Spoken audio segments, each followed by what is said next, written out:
দীর্ঘদিন চাকদার রাজনীতিতে আপনাকে সেভাবে দেখা যায়নি।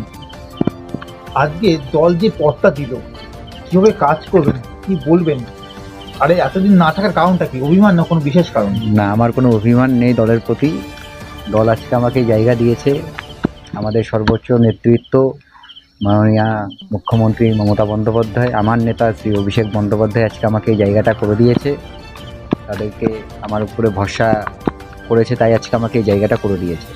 আমি সবাইকে নিয়ে চলবো। আর আমার চাকদা লোকালের নেতা মাননীয় শ্রী শুভঙ্কর সিংহ যিশুদা, রাজ্যের যুব তৃণমূল কংগ্রেসের ভাইস প্রেসিডেন্ট, তাকে অসংখ্য ধন্যবাদ আজকে আমাকে এই জায়গাটা, এই পজিশনটা করিয়ে দেওয়ার জন্য।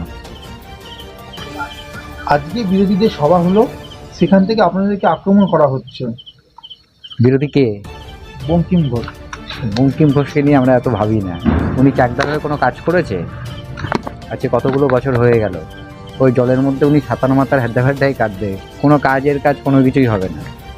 ঠিক আছে, উনি কী বললো না বললো আমরা এত কিছু নিয়ে ভাববো না।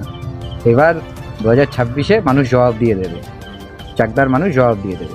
চাকদা টাউনের একজন যুব আইকন, যুবকদের হিসেবে কি বার্তা দেবেন?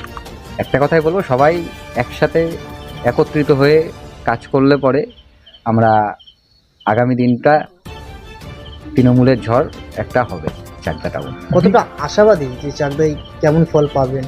চাকদায় জিতে রয়েছে। মানুষ যে ভুলগুলো করেছে বুঝতে পেরেছে।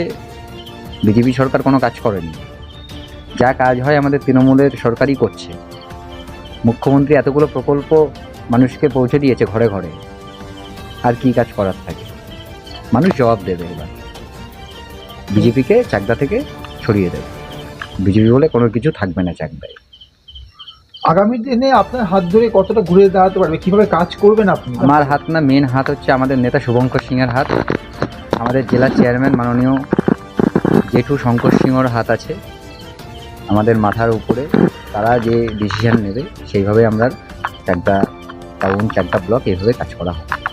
আগামী দিনে কি আপনাকে দেখা যাবে জনসংযোগ করতে, বাণিজ্য বাড়ি বাড়ি যেতে? সব জায়গায় দেখা যাবে, সব নেতৃত্বতে দেখা যাবে। বিরোধীরা তো আক্রমণ করছে, বলছে আপনাদেরকে দেখাই যায় না, কোনো কাউন্সিলরকে এলাকাবাসীরা চেনেই না। বিরোধীতে তো কত রকম কথা বলে। কেউ কেউ বিরোধী আছে না, দিলীপ ঘোষ এরকম বলতো গরুর দুধে সোনা পাওয়া যায়, ওরা তো কত রকম কথাই বলে। তো ওদের কথা আমরা ভাবি না। নাম?